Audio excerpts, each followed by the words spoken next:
Hi there, Lindsay here, the Frugal Crafter. I know it's weird. It's a weird day to be talking to the camera with makeup on. It's Monday. I hope you had a great Christmas. The reason I am posting today is that I had a big response from my Sat Chat when I mentioned that I had gotten a lot of response on an older video that I posted 2 years ago called Things That Irk Me About Card Making lately. And it was because another YouTuber had released a video about quitting design teams, and they were wondering what I thought about that, and I said that if anyone was interested, I would do a video about it.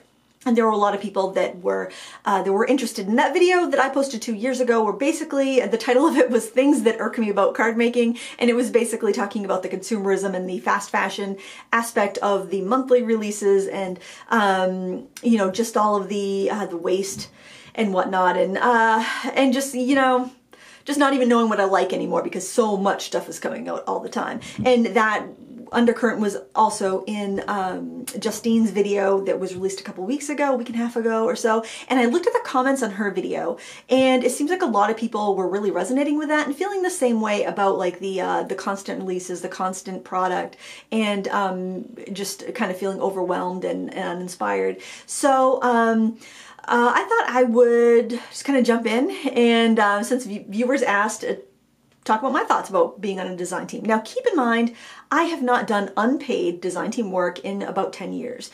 When I first started my blog and when I first got on YouTube, I was on a few design teams, and you might not know what a design team is. Basically what a design team is it's kind of like being an unpaid intern, and you get experience. You get validation for your work. You should get exposure from that brand that you're working for free from, and you should also get product. And that's probably the big reason why people join design teams, to get the exposure back onto their website, onto their blog, onto their work, and to get free product to craft with. Because, you know, hey, craft products are expensive. So I think that's what draws a lot of people into applying for design teams. Generally, a design team is like a set for a period of time, whether it's like 6 months or a year, and you should have a very clear expectation when you apply as to what you are going to be expected to do and what you are going to get in return. And that is really important that you make sure that you know those things before you apply, because what happens a lot of time is that you have people working a lot more than what they're getting compensated for. So if you think you're going to get a huge box of supplies every month and you need to make like one card or one video or one project, that might sound great, but if you're going to be getting like one stamp set and you need to make 4 videos for that, that's going to feel a little one-sided, and it's just important that you know what to expect. So I made a pro and con list on my phone so I didn't forget about anything, and I was kind of jotting things down as it came to me after after so many people had requested my kind of take on this. And please ignore any background noises. My kids are upstairs running around, the furnace is going, water pump's probably gonna go. It's a madhouse, a madhouse. So, you know, I'm gonna go through the pros first because I like to be positive, and then we're gonna talk about the cons of design teamwork. So of course, the pro, validation. You've got someone saying your work is good. Your work is good enough that we're gonna let you represent us. So that's a real good, that's, you know, we all have egos. I have an ego, you have an ego, we all do. We like people telling us our stuff is good, and we love having that validation. You also get experience working in the industry, and you get a bit of an education about working in the industry, and education's not cheap, guys. You're paying for it with your time. You should be getting exposure, so the brand should be sending out newsletters and featuring your artwork in it with a link back to your blog or your social media, hopefully, so that you can gain some new followers and some new eyeballs on your work. It makes you accountable. So if you're someone that has a hard time staying to a posting schedule, having someone say you need to have a project done for us every Friday at 3 p.m., then that's going to make you accountable, and that's going to get you in the habit of creating daily. The biggest pro is probably the free product, and also getting product early. So one of the ways that design team members earn a living or earn some money, which, you know, is probably more like, you know, little pizza money, is that they will be affiliates for these companies. And a lot of times if you're on a design team, you'll have a higher affiliate commission. So if, say, the standard affiliate commission is 3%, you may have a 10 or 15% sales commission you can make off of the sales you generate. And if you're getting the products early, if people are learning about these products on your blog or your YouTube video or your Facebook page, and clicking on your links and then buying everything for this project, you will get some financial compensation for that. So that's a pretty big pro, because then otherwise, like for the rest of people that are in their affiliate program making that smaller percentage, they've got to wait till the products are available to buy, then they got to buy them, then they got to use them, then they got to post them, and those products might be discontinued by the time they actually do that. So you do get a little bit of an edge there. You may have opportunities to teach, well, not this year, pandemic, but you may have opportunities to teach at conventions, to teach at trade shows or things like that. Or you might get enough celebrity by working with these brands' products that you could teach at a local scrapbook store or big box store even, and people will know you as a so-and-so rep or whatever, and you could get more students that way. And granted, that's work that you're doing, but having that kind of that brand name behind you could help you with those things. And I think that's pretty much it for the pros. And those are pretty good pros. However, there are some cons as well. Like for instance, the affiliate deals. If you're working for a company that they'll give you a bigger commission because you're on their design team, that's great. Something I recently saw that really just kind of knocked the wind out. Well, it didn't really knock the wind out of my sails because I didn't really do this very often, but one of the biggest stamping stores on the internet, I found out because an affiliate watchdog contacted me, is that they post a pop-up ad on their website when somebody clicks over from an affiliate link, or I guess probably lands there, however they land there, but I click on someone's affiliate link, land on this site, I get a pop-up ad to sign up for their email list for like and get a coupon in my email, which isn't uncommon. Most stores do that. So I'm not going to say every store that does that is up to no good, because I think most 95% of stores are not up to no good. But then I found out if you go to your email and you get that coupon code, if you click on anything on that email, it's an affiliate link. You can tell just by hovering over it, or somebody that's looking for it can tell. And that effectively just kind of snatches all that money away from the person that referred you to that website to begin with. And if I'm shopping and I get inspired by somebody, I try to use their affiliate links so they get a little compensation. So that just really ticked me off, because not only is it taking money out of the designer's pocket that sent them to their website, it also is kind of tricking the people that are shopping, thinking they're doing their favorite creator a solid by buying through their affiliate links. So, and this store also has a very aggressive email policy that sends emails almost every day with affiliate links. So, if anyone has clicked over in the last 24 hours, like unless somebody buys something, that first click, they are basically getting all the money back, taking all the money back in every email that they send out. If someone clicks a link through there, it's going to go to them and not to the designer, which wouldn't be that big of a deal if this company didn't charge like full retail price for everything they sell. So anyway, long story short, I'm not going to throw that company under the bus because I know they have employees that they need to employ, but that just really, I don't link to them anymore. That just really, that's something that irks me about design teams. Well, it's not really design teams, that irks me about companies. But anyway, rant over. I just wanted to get that in, and I thought starting off the cons list with that was just the way to go. But that's any affiliate, not a design team member per se. Okay, so the cons. The biggest con is that it's unpaid, and often what happens is that if you divide what you get for free product versus the time that you spend working on it, it works out to, pennies an hour. It's not a very lucrative, trade. Another big con is you might not like what you get to work with. So it's not necessarily a con in the fact that you're going to become a better designer. If you're given stuff that you don't like and you've got to make something to inspire people with, you're going to be a better designer for that. But if you're doing this as a hobby, you just want to, maybe earn some pocket money through an affiliate deal and get some free product, that's not really going to achieve much, because if you're not that inspired to work with it, your work is probably not going to be that inspiring, and you're not going to enjoy it. So that's a big con. However, it's a pro if you were looking to be a professional designer or work with a variety of different brands, and because you're going to be more versatile by the time you're done. Another big con, and I see this a lot, is that you may be asked to do more than you signed up for. So you might have signed up thinking you're going to get X amount of product and have to do X amount of projects, but then after all is said and done, you realize you are spending 2 or 3 times the amount of time you expected to spend on this for less product than you thought you were going to get. So that happens a lot, and I think that leads to a lot of burnout. Another con is the stress of being creative on demand. A lot of, when you're not working and you go into your craft room, or you bring out your tote of craft supplies on the kitchen table and you're creating, that's fun and that's relaxing, and when you're done, you're usually more relaxed than when you started. But if you have to create something on demand, that can be it can just kind of make you freeze sometimes, and it can be very stressful. And then when you're done crafting, you feel more stressed than when you begun, because it was a fight, it was a battle the whole time. So that is definitely a con. And you also might spend more money out of pocket to create these projects than you actually got in free product from the company.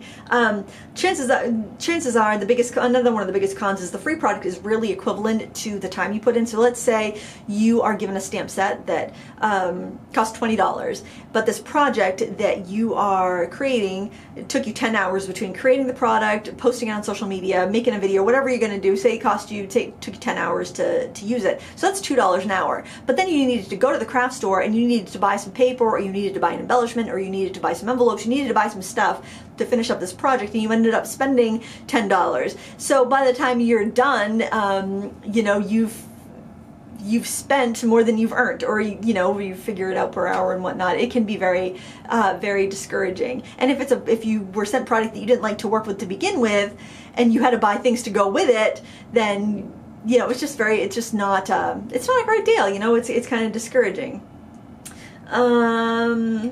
Yeah, and the biggest, I keep saying the biggest con.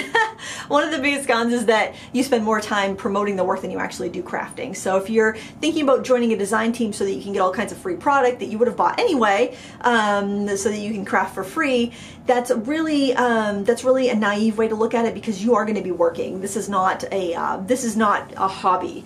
If you're being on a design team, it's definitely more work than I think people realize it's going to be. They look at getting free supplies and they think that's awesome, which it is, but there's a lot of work that goes behind it, and I think you need to really have your eyes open to that if you're considering being on a design team. Now, my personal take on this is that I don't do unpaid design work anymore, but I did pay my dues back, 10 or 12 years ago, and I did free design team work, but it eventually worked into paid work and paid positions. So what actually happened for me was that at the time I was doing some design team work to gain exposure and to gain experience. I also started a graphic design business where I was making cutting files, digital stamps, and party printables to sell online. And I got affiliated with MyGraphico. I got brought on as one of their designers, and I was selling through their website. And that started to take more and more of my time, and I was getting compensated for that.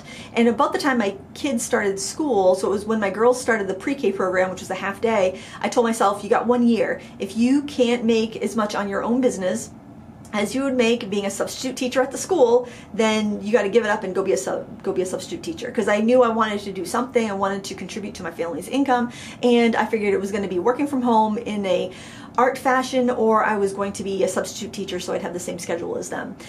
So that really, giving myself that goal and that ultimatum, it made me really focus on my business, and which meant I had to focus less on the unpaid work. And then a couple of the companies that I designed for said, we'll pay you to create X amount of projects a month for us, and that's how that happened. So it was kind of a situation where I was like, it's been fun, but I really can't work for free anymore. I'm going to be doing this. And they're like, well, we'd hate to see you go because you bring a lot of business to us, so we will pay you this to do X amount of projects.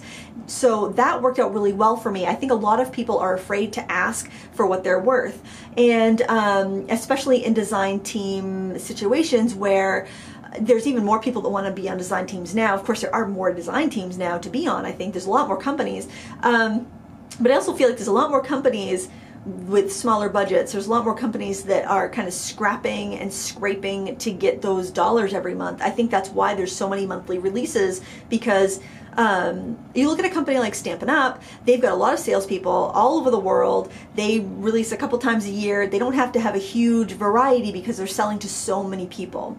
But you look at a lot of these independent stamp companies, they have to have tons of variety coming out every month because they have got a smaller pool of people they're selling to. And that's, I think, why a lot of people are feeling like they're just getting bombarded with new releases every month, because they're in that smaller pool, and in order for these companies to stay open, they need people to keep buying and buying and buying and buying. They need the same people to keep buying and buying. That's not sustainable. So I do see a reckoning coming here in the stamping industry. It happened in the scrapbooking about I would say about 10 years ago, and I think it's going to happen here as well in stamping. But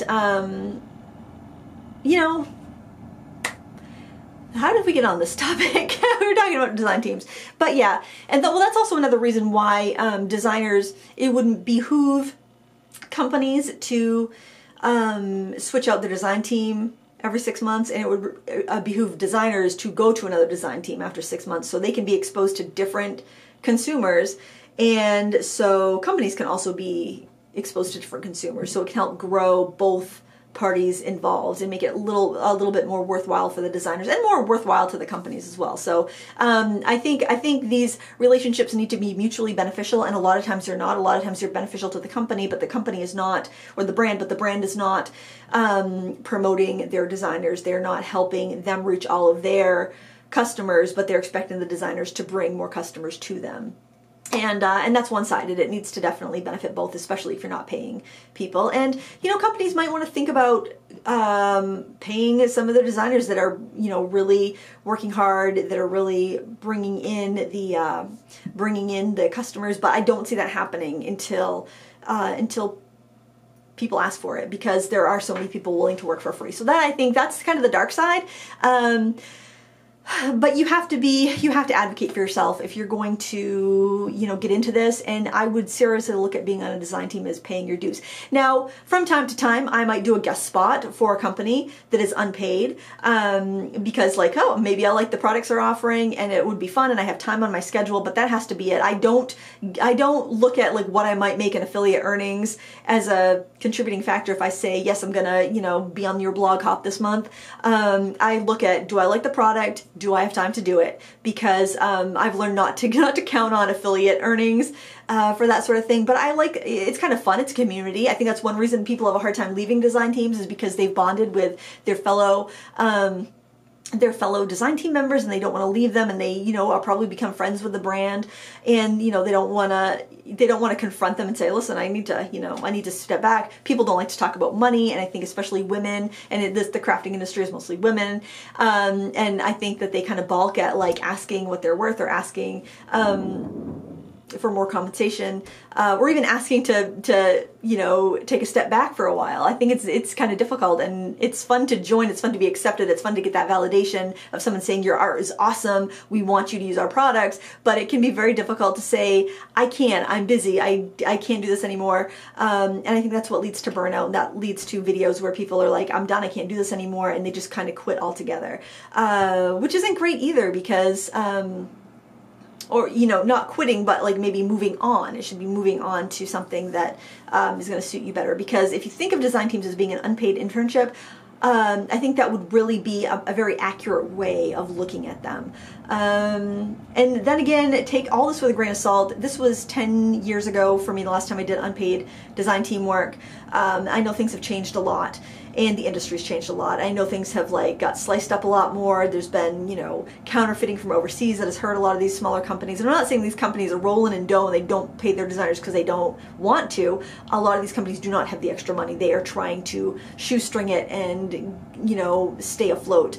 Some people that own these companies are, you know, working full-time jobs and doing this in, you know, in their basement on the weekends, like shipping out orders and stuff. So it's not like these small companies are rolling in it. I don't think that at all, but I do think you have to advocate for yourself if you are going to go down that path. And I know I usually don't talk about behind the scenes too much, but I think it's important. I didn't have anybody to look up to or a path to follow, really. When I started out, I kind of had to hobble along and try things out and make mistakes. And if this can help give a little clarity to somebody else that's thinking about, you know, starting down that path, I hope it helps. And I hope it wasn't too negative, but I definitely wanted to be honest. I don't like to sugarcoat things and then have people be like, I've just spent 5 years working for free for this company. Am I ever going to get paid? You know, I don't want to sugarcoat things when people's futures are at stake, and I don't want to, you know, put stars in the eyes of people that that really, if they looked at what they were getting and what they were giving, might realize, well, you know, I think I'd rather just pay the 20 bucks for that stamp set and craft when I want to, make what I want to make, than be on the hook for doing that. For some people, it keeps them on schedule and they love it. It's not for everyone, and it's usually not for everyone, for anyone, for a long period of time, because you do need to grow and you need to move on. And I know that I have stayed doing stuff much longer than I should, because I don't want to make that uncomfortable email or that uncomfortable call saying, listen, I need to take a step back. But it's hard. I totally understand that. Nobody likes to make confrontation. Nobody wants to make a phone call, like, and say, you know, it's been fun, but see you later. So hopefully that can, you know, if you just know what you're getting into, you can decide whether it's for you or not. And you never really know until you get in there and try it.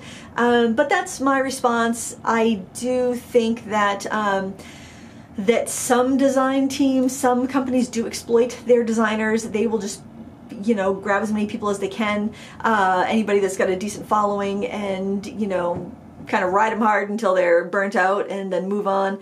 But I think most people that go into like a creative company field, like selling stamps and whatnot, are doing it with good intentions, and they want to, you know, they're doing it because they're passionate about it. And I think most people that get on design teams are doing it because they're passionate about it. Just watch out that you're not taken advantage of, and don't do it for too long. Don't wait until you're burnt out and you are just, you know, ready to, you know, chuck all your stuff out the window to say something or to step down. Take care of yourself, you know, because you're the only one that's going to ultimately, you know, just make sure you take care of yourself, and, you know, keep the love of creating alive, because that's the important thing. That's why we got into this, is because we love creating, and you're going to grow, you're going to change, and be cool with that, embrace it. You're probably not going to like the same things forever. You know, your preferences are going to change, and that's okay. And stand up for yourself. And I'm rooting for you. I really am. Thank you so much for watching. I figure if you've stuck on this video this long, you probably are considering joining design teams or applying for some, and I wish you the best of luck. I think they're definitely a good way to get started, but you know, just make sure you don't get taken advantage of, basically, bottom line. I guess I could have said that in 30 seconds and saved you 22 minutes of your life, but it's been great hanging out with you. I hope you had a wonderful Christmas, Happy New Year, and we'll see you later. Happy crafting. Bye.